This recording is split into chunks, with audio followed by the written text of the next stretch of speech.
locales yi ak législatives yi mu mel ni daal jamono ji le président Sall mi ngi ci guuta ndax yëf yi ni mu demee woon ci locales yi moom la ñu nemmeeku jamono ji ci législatives yi fan la Sénégalais yi en réalité mere le président Sall ci gestion wam la wala doxalina lam la ci réew mi Sénégal. C'est vrai que bu fekkee ni da nga xool ci liggéey.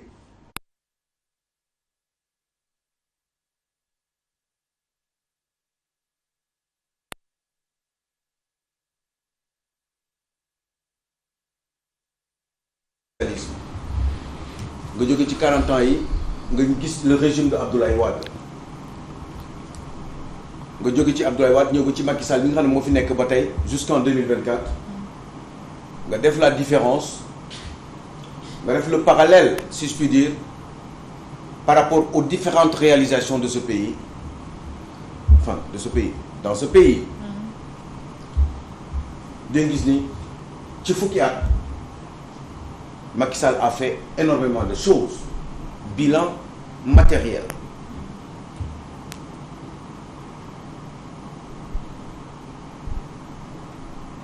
On se demande, c'est quoi le problème? Lan mooy problème mu Macky Sall. Élection législative locale, pardon. ñu duma ko. Humiliation à la limite. Surtout dans certaines grandes zones, surtout la capitale du Sénégal. teg si ñetti weer c'était en février. ñetti weer élection législative lu musul a am ci réew mi am fi un président en exercice. un chef d'État ñu yóbbu ko pratiquement en ballottage. ba ñu naan kan moo war a récupérer la majorité à l'Assemblée nationale.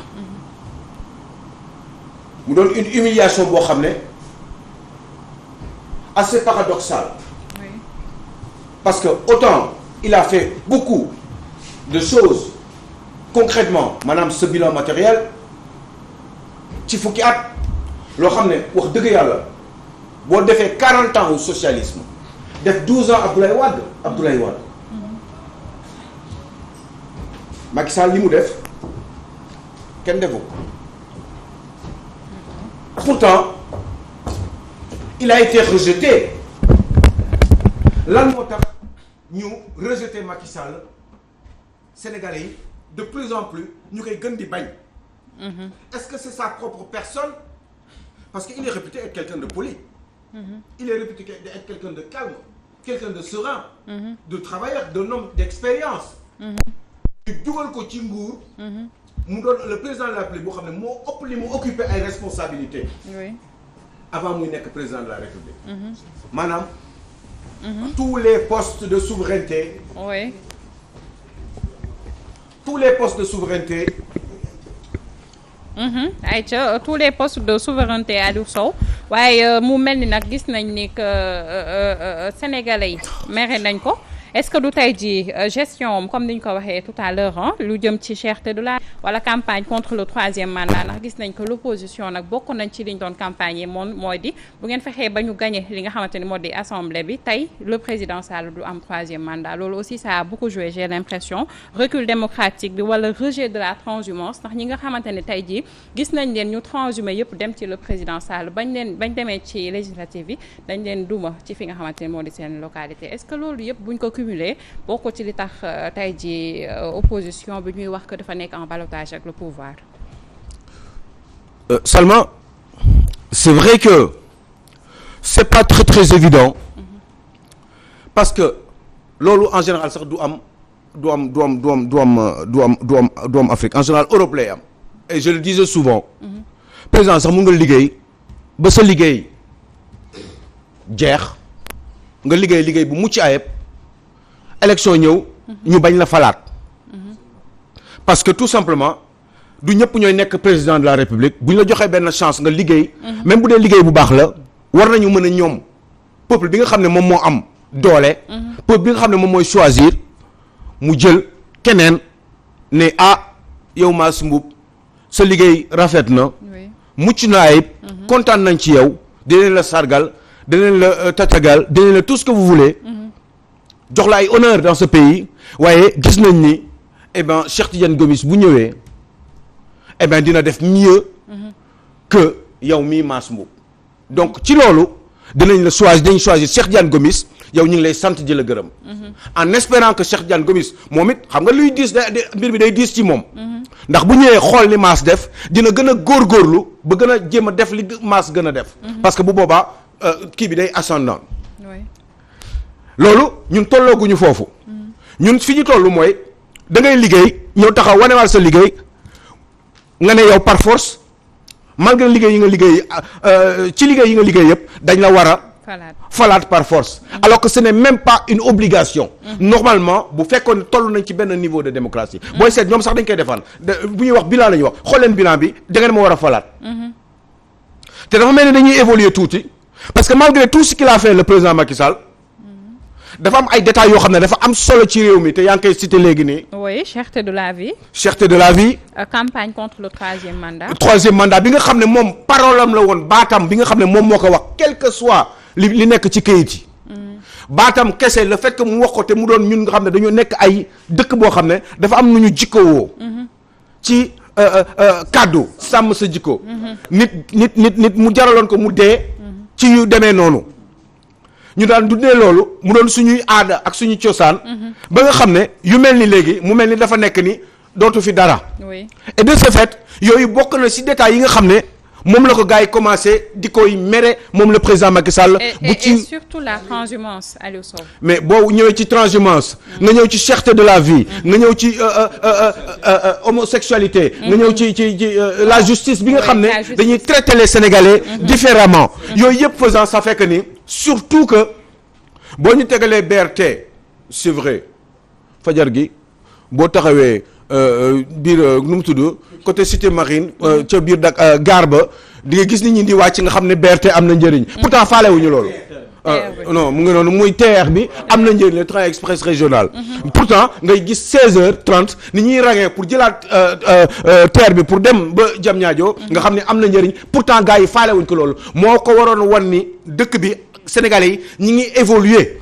te ñi ngi évoluer te am na ay détails yoo xam ne boo leen ko defalee c'est bien il trouve que c'est tout à fait normal parce que loolu moo tax ñu teg la fi waaye dafa am ay yoo xam ne dafa am solo ci Sénégalais yi te nit ki bu ko dul respecté ci wàllum égalité ay kumba am ndey kumba amul ndey yooyu dafa am solo ci réew mi te à un moment donné pendant les 10 ans de règne du président Macky Sall Khalifa Sall def na deful waaye Khalifa Sall bu fekkee ne dafa tooñ buñ ko sanctionné mais munoo bàyyi dégg nga maam Bougazelli bi nga xam ne dañ ko fekk ak ay faux billets ngeen dugal ko génnewaat ko alors que Khalifa Sall donte li mu def ay erreur la ñoom ñoo xam en tout cas gis nañu c'est un constat qui a été fait avec un certain nombre de fausses factures ok d'accord il assume les responsabilités waaye boobu bu fekkee ni defe ngeen ko li ngeen ko def ba yoon jaar ci fi mu jaar ba mu dugg fi mu dugg ba perte ay droit am mais moment boobu mënuñu ne Bougazelli dañ ko téye ci oto filmer ko mu yor ay faux billets moom député de la République mu avoué naan man yàqu naa. mu naan yàqu naa ñu jékki-jékki bàyyi ko. xam nga loolu yooyu boo koy gis wax dëgg yàlla munoo doon nit ku baax nit ku jub nit koo xam ne dëgg rek la tax a jóg nga gis loolu sa xel di ko nangu ak sa xol di ko nangu loolu munul nekk léegi de ce fait conséquence yi mooy sa xol bi dafay jeex. dafay jeex parce que à un moment donné da nga naan wuy BRT wuy machin wuy stade Léopold Sédar Senghor wuy kilométrage d'autoroute yoo xam ne kenn defu ko fi ci fukki at yi wuy les pistes rurales wuy les forages et cetera mais loolu yëpp sama yoon nekku ci. parce que ñii muy toroxal di bàyyi di téye ay nitam ci wetam loolu moo fi war a jeex.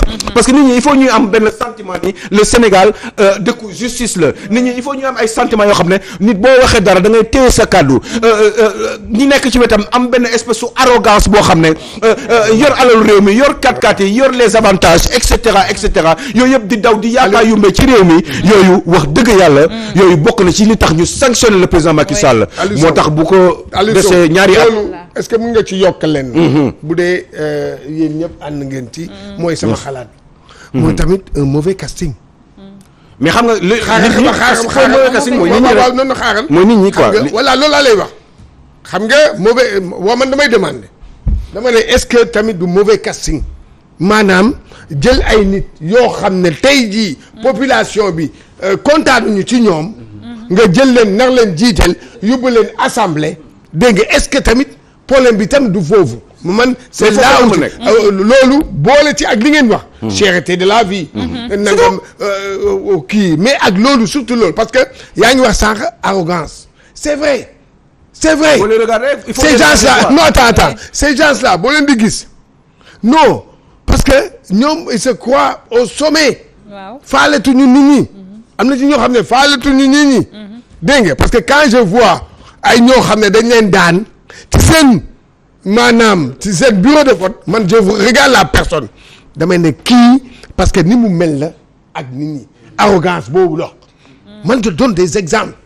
Louga je donne des exemples de Saint-Louis. je donne des exemples ay nit yoo xam ne waaw non voilà xam nga waa dégg nga ay nit yoo xam ne yow ñii bi ñu doon leen dara dañ doon uyu di wax ak nit ñi. dégg nga di régler ay problème di nangam mais ñoom toog nañu rek léegi ne c'est fini faaletuñu nit ñi arrogance boo xam ne kenn xamul nu mu mel. man je pense que c'est ça aujourd'hui xamuloon nit man du ma gis maxu di liggéey di wax di mën di communiquer ak population bi normal. ma ko fii bàyyi dem di jëli masse bu boo xam ne du téléphone am doo ko dégg. masse bu day romb ak kii tente ay nangam ay yooyu yëpp man def naa ne man foofu laa yaakaar ne est-ce que du foofu moom mooy est-ce que du mauvais casting boobu moom moo indi lii. ok xam nga li ma ci wax rek mooy Aliou Sow dafa am solo. mooy bis élection yi ñu waxante dëgg xam ne le peuple a sanctionné ce régime. te loolu moo am. loolu bi dafa sanctionné ce régime. ndax lan duñ ne Macky Sall def fu dara. loolu il faut pas nit du neenal liggéey. ku xool Dakar ku xool Sénégal xam ne am lu fi def.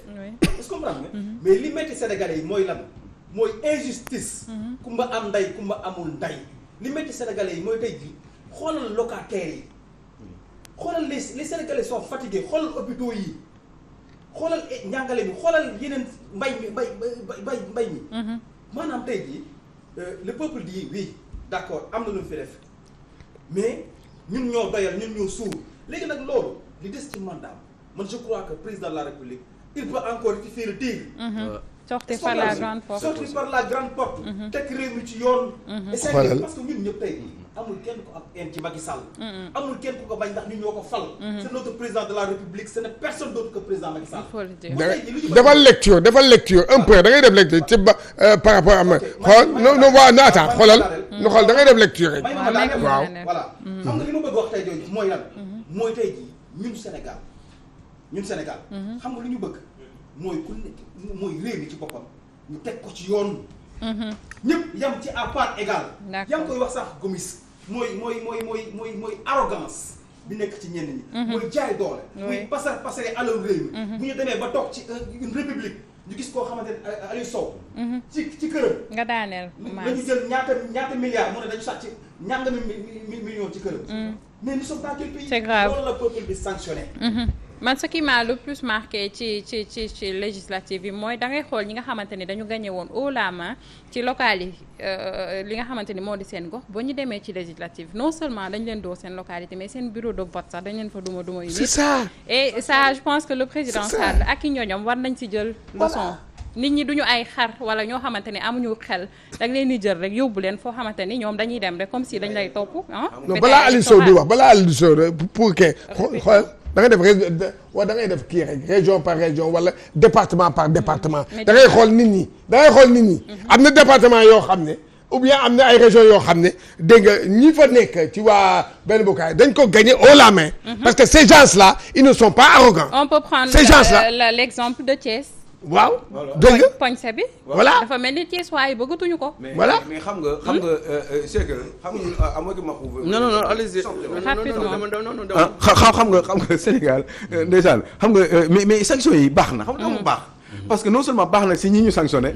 mais ñi nga xam ne dañ leen indi fi dinañ comprendre ni ñoom en fait seen place seen position. c'est pas parce que dañu teg programme boo xam ne dafa convaincre sénégalais yi ñu gis ci seen bopp non c'est parce que dañu sanctionné ñële. waaw yaa ngi dégg loolu moo tax ñoom ñu teew ci place ñooñee ñuy sanctionné léegi comme ñoom ñëw nañu dinañ xam nan ban position la ñu war a toogee te dinañ xam aussi ni fu ñu yëngatoo on refera la même chose ça va être du rebelote. xam nga gis nga dans ce pays là léegi pour ce qui reste du président Macky Sall c'est un conseil qu'on pourrait éventuellement lui donner rien que pour l'intérêt du pays. je crois que il faudrait qu'il se débarrasse de certaines personnes. gis nga politique man maa mënul comprendre nit di nekk dans la gestion des affaires publiques pendant ay 10 ans 15 ans xam nga il fut des temps Modou Diagne Fada était incontournable à Darou Mouhty mais à un moment donné il faut que ces gens dégagent à la kuliyaal yi parce que xam nga yow boo leen di jéem a di téye di leen jox ay poste parce que ñoom loolu rek la ñu xam mënuñu créer entreprise dañuy xaar ay position ci yenn direction au niveau de l'État wala yenn ministère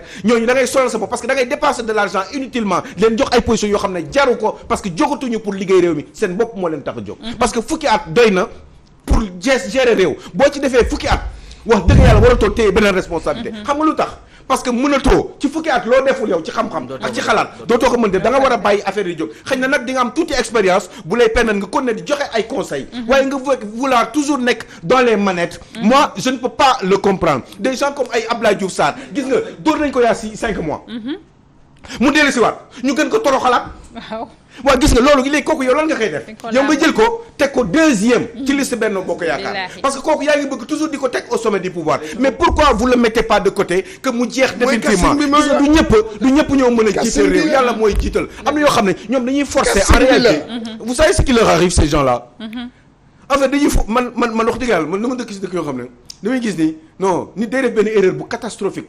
ci landerneau politique gu réew mi mais après mu bàyyi définitivement politiquement parce que nee na jeex na quoi nee na c'est terminé j'ai fait des erreurs c'est bon je ne peux plus retourner en arrière bàyyil ma dundee toppatoo sama njaboot kon ne dund sama dund mais ñii dañu ko ne di def ay conneries di ko ne di gën di toog mu wóor la ni Sénégalais ba xam nga Abdoulaye Diouf Sarr c'est quand on perd une petite mairie qui s'appelle Yoff yow waratoo continuer ñu lay jéem a wutal ay solution di la teg ci ay liste nationale pour nga jéem a continuer di exister politiquement en étant tout simplement un simple honorable député ce n'est pas une bonne idée damay gedd loolu man xamul tax ma koy gedd parce que pare naa ci je ne peux pas être un ministre am ministère de souveraineté jiite ministère de la santé def fa li mu fa war a def ñii baax na lii baaxul nit ñi critiqué nañ la wax nañ la li fi am wax nañ la lu fi amul nga ñëw nga ne continuer nga ne da nga fii nekkaat yow te ñu xam ne ñëw di ces gens là mais vous savez quoi ndeysaan c'est terrible ah non duñu la sanctionner en réalité dañ lay yokkal dañ lay bëgg toujours di la yokkal ay ndombal tànk te pourtant dañuy xam ne moom président Macky Sall day xam ne ñii ñëpp ay sàcc lañu ils ont volé l'argent du pays parce qu'on ne peut pas construire des maisons sur 2 ans ngay jël ay këru 1 milliard ay 800 millions kii di naan la ay 800 millions la defoon ci sama coffre ñu jël ci 400 etc. C'est une honte même quand on est milliardaire on n'a pas le droit de garder autant d'argent ci kër xaalis même bu dee milliardaire nga sax xaalis kenn ko téye thésaurisation dañ koy tere mais yooyu yëpp ci réew mi dañ koy wax les gens là tu vois le pays là les gens da ngay yeewu suba teel rek xamuluñ la nga jékki-jékki rek am ñaari immeuble ñetti immeuble ci VDN bi am ay terrain am ay kër machin ma barki de maa leen doon wax benn affaire bu doy waar bu ma naqari ci réew mi mais regardez dem leen cité Kër Góor gi il y a 10 ans cité Kër Góor gi mel woon ni mais ay nit dans la haute administration dans le business etc la lobby des affaires ñoom ñoo dajaloo séddoo cité Kër Góor gi di jaay terrain yi 1 million de francs CFA vous trouvez que c'est normal et le gars 1 million le mètre carré 1 million lay jar cité Kër Góor gi vous rendez compte vous allez à Kër Massar mbënd baa nga fa ba tey en réalité dans ce pays ce n'est pas Macky Sall ce n'est pas Ousmane Sonko et je vous assure jàpp leen baax li ma leen wax parce que gis nga fii du ñu déglu mais coow du jëpp nañ dem quoi lu dul dëgg du yàgg gis nga fii ce pays là problème bi du loolu dafa am benn espèce ay groupe nit motuñu 1000 personnes dans ce pays là ñoom ñoo téye réew mi di buum di bindi di def lu la neex ci réew mi yor xaalis mais vous ne verrez jamais au Sénégal les milliardaires yi ngay dégg nii wax ma si ñan ñoo ci am 1000 personnes yoo xam ne ñoom ñoo leen di fay chaque jour ñu leen di liggéeyal on est milliardaire au Sénégal on n'a pas 10 employés milliardaire ngay nekk Sénégal amuloo fukki nit yoo xam ne yow yaa leen di fay sax waxuma sax nga leen di dundal mais nga leen di fay rek yow seen société alors que regardez dans même ñi nga xam ne sax dañu jóge jéggaane ñëw Sénégal yenn naar yi mais gisoo entreprise yu mag yi yëpp sociétés yi ngeen di dégg yëpp naar yi ñoo ko téye ñoom ñooy dundal sénégalais yi sociétés yi ngeen di dégg ni les grands magasins yi ngeen dégg ngeen di fa wut ay loolu la keroog dama dem Mbour gis ñu ngeen di dégg ñuy defar ay croissants yeeg yi demee noonu nit ñi di fa dem mais da ngay xool ko ñooñu li ñuy créer ci réew mi te pourtant ay bitim réew lañ jógee mais yéen sénégalais yi en réalité dëgg bi gis la non du Macky Sall billahi wallahi du Macky Sall du Macky Sall am na ci wàll parce que sénégalais kese la dafa jiite rek du Macky Sall du Abdoulaye Diouf Sarr du machin en réalité c'est nous le problème parce que ñun ay individualistes la ñun en réalité dañu soxor te bëgguñu séddoo bi séddoo kii la nii rek séddoo tappale ak bi ñuy def noonu mooy di ko di wane pour ñu gis ko pour que séddoo puukare la rek parce que en réalité du affaire yàlla c'est pas dans le cœur c'est dans les comportements mais lépp leen koy jëlaat mais ceeb sax ceeb. ay waay bàyyi leen ma mais xam nga xoolal am na mais regarde non je vous assure xoolal kii ceeb bi ngeen di dundee yéen ba léegi capable leen mënu leen def ay milliards ci biir pour defar ko yéen am ngeen juróomi dex ci réew mi juróomi dex. yéen am ngeen naaj ba doyeen 1400 1600 au Sénégal il paraît que on a quoi à peu près 1600 heures de soleil. loolu rek li mu mënoon indi ci par ay panneaux solaires. nga xam ne daf ñuy jox électricité ñuy gas nappe phréatique di génne ndox mi di bay noor di bay nawet yooyu yëpp gars yi en réalité dañu joobul ils sont pas capables de travailler parce que mais xoolal dañuy sàcc xaalis ñoom ñëpp gis nga Cheikh Diane je vais terminer là. waay daane la. ça y est moi. non da leen di wax ngeen dégg xam nga man lu leer laa wax parce que c'est du concret et je suis obligé des fois de donner des exemples. moi j'ai une maison en France kër gi des na juróom-benni at. bu ma ko fayul dañ koy nangu ça fait 20 ans que maa ngi koy fay.